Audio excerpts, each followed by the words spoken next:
Xavier Wills, aprox Muscle Australia, with Scott Goble. We're here at the 2012 INBA Nationals. It's all done and dusted for another year, Scotty. It was a efficiently run comp. It started at half an hour late. You weren't here for that bit, obviously. But they caught up very quick and it finished on time or a bit early. Were you happy with how the whole comp went?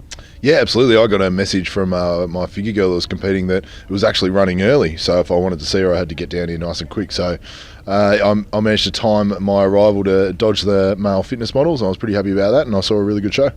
You did well, Scotty. You did well. Yeah, it was a great show overall. I want to thank Tony Lanciano and all the people at the INBA for putting on a good show for us and, you know, accommodating us and getting the seats right up the front, which is not always easy with some comps, but we got it done. We got some good coverage. We did a great live play-by-play, and yeah, it was all good. We'll start at the start of the comp. Scotty wasn't here, so I'll just do this myself. We had the Masters men. We had the 60-plus men up first. There's a lot of good guys in there. Carrie Greentree won that. He was absolutely peeled to the bone. I thought he was a Tassie boy because he competed at the INBA Tassie last week, but they said he's from New South Wales, so I'm not sure what's the deal there, but he definitely deserved that class. Then we had Masters 50 to 59 category. Tony Haranis took that class out and then went on to take the overall Masters men, because they introduced an overall there. And he took that, I think, it wasn't convincingly. There's another guy that really did challenge him, and that was, what was his name? That was Bryce Cleary. And yeah, it was a close kind of Masters overall, but I think the right decision was made in the end, and yeah, Tony took it out pretty handily. In the fitness, we had Amelia Sheedle taking the overall there. I think she was, she looked amazing. Her body was, you know, she was very hard.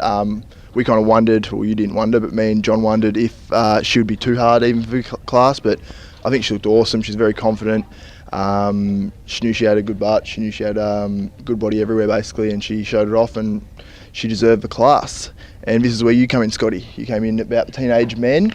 It was a good class. There's a lot of dudes in it. It was probably about 15 guys in this class, so it was just absolutely stacked. I declined him there, and he didn't get a top 5, and I think he's quite disappointed with that. That's Dylan DiGiovanni, but he looked good overall. But yeah, Alex Busey, comes out on top. He was very confident. He was the best guy out there, and he definitely knew it. What did you think of him? Do you think he deserved the class, or do you think, did you see it a different way? No, I thought he won it easily. I thought he was clearly the best physique with the worst haircut. He had crazy conditioning from head to toe.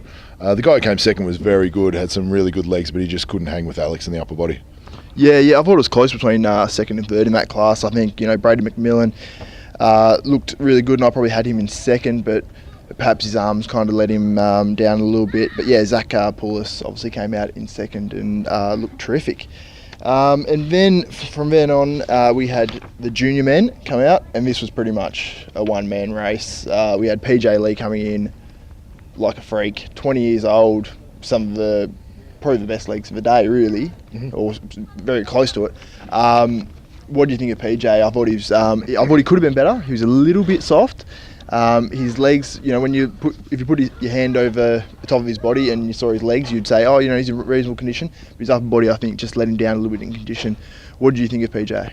Yeah, I agree. His lower body was absolutely ready to go. His lower body is totally world class, but I don't think he was quite as conditioned as when he won the INBA overall a week or two ago, judging by the pictures that I've seen. He still looked great. He still absolutely smashed the junior lineup, and I think he would pretty much smash any junior lineup in any federation in the country. Yep, definitely. Now, in Miss Physique, we had Janet Kane. She basically rolled the comp, I think. I think she looked... No, I'm not going to say a hell of a lot better than everyone else, but she, for me, was a clear-cut winner. That's her fourth Miss Australia title, she was telling me, and I thought she easily deserved this. What do you think, Scotty? Yeah, she's just got more muscle than any other woman in the INBA, I think. Really thickly muscled glutes and back, and a really good width across the shoulders. So, yeah, she deserved the win. She would have been a strong favourite coming into it, and she took it out in convincing fashion. In the figure international, it was a battle for the overall between two girls, I think, between Tegan Campbell and Tammy Scarsozi. I think that probably butchered that name, but both girls looked absolutely phenomenal. I thought, you know, it was the one in the red versus the one with the flames in the bikini, and either one you'd be happy with winning, really.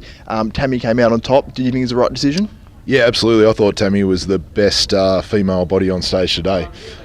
Just in terms of her genetic shape and structure, her tiny waist, the round muscle belly, her conditioning, it wasn't like striated like you would see in the physique class, but she was still conditioned head to toe. There was no soft body parts. At the same time, there was nothing that was stringy and striated. So I think she put it together perfectly. Both girls from Queensland, and both girls dominated their respective divisions. Yep, definitely. Then we had men's class 1 up next, and I think it wasn't a clean cut win. It was obviously a very tough class. For top 5, we're all really good. We had PJ Lee finishing as low as 5th. Some people had him high, some people had him lower. But in the end, we had Peter Hartwick taking out the class. I thought he was awesome for me. He had striated glutes, had striations kind of everywhere. Did you think he was a deserving winner of a class? Yeah, absolutely. I thought PJ was higher. I thought PJ was in the top 3. I know the guy, I think it was John, who came second, was the most conditioned as far as I was concerned in the class, a Masters competitor. But yeah, absolutely, Peter deserved to win it. He's just followed on from his overall win at the Queensland titles, which is a huge show up there. So he's obviously a quality competitor. Yep. And now in class 2, we had Trevor Hooney taking the class over Ben Wortley, and you saw it a little bit differently. I know you had it very close and you saw it a little bit differently. Would you have still said, after seeing Trevor a bit more, would you still say Ben deserved to beat Trevor there? Yeah, as I sat down, I thought Ben had won it handily. I thought he clearly out-conditioned Trevor, and I thought his conditioning advantage was enough to overcome Trevor's size advantage. So I personally gave the class to Ben, but you can never argue with Trevor winning it. There's just no one bigger and rounder in the INBA. Yeah, you said that to me, and then I said, look, I'm on the fence, because it's always hard when you're friends with someone. I'm friends with Ben, and it's always hard to kind of judge him fairly. So if I was judging myself, I'd probably say, I don't know, I'd be very, very close, but I'd probably say just have Trevor edging Ben. But I mean, Ben's obviously got a huge future. He's a lot younger than Trevor, and he can definitely come back and do well against Trevor in the future, and I'm sure they'll have a few more battles. Now in Mr. Australia Class 3, we had Luke Peresini. Yeah, let's go with that. Yeah, that's about as close as I can get. He took out the class. I think he was the deserving winner of the class. His legs looked good. He had striations all up him.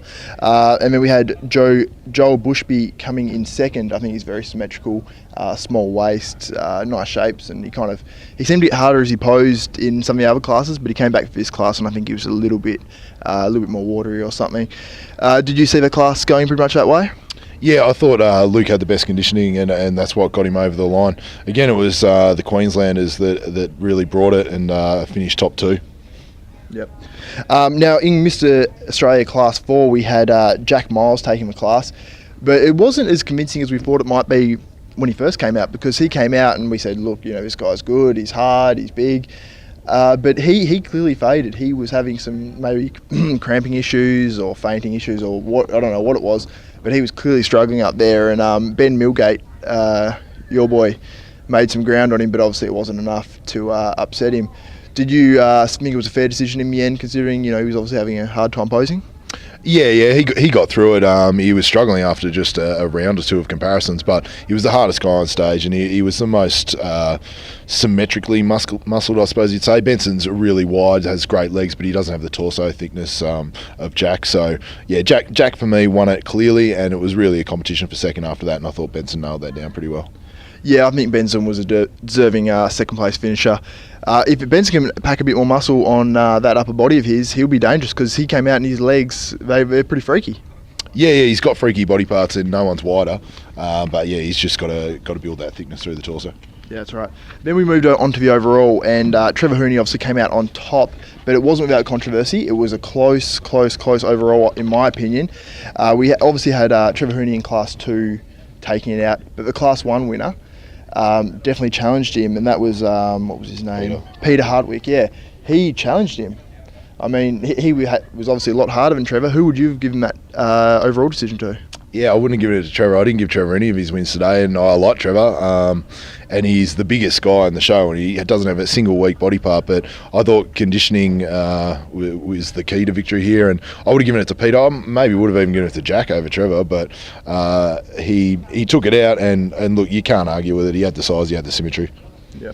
I had Trevor winning his class, but I didn't have him winning the overall. I had Peter Hardwick taking the overall. But it's obviously that they're two kind of different physiques, two different shapes, different sizes, and it makes it hard to obviously judge. So I don't envy the judges today. I'd love to know if it was a unanimous decision or if it was split or what it was, but that's it. I want to congratulate all of the winners at the comp today. I want to congratulate the INBA for putting on a great national contest for us. They really did accommodate us, as I said earlier.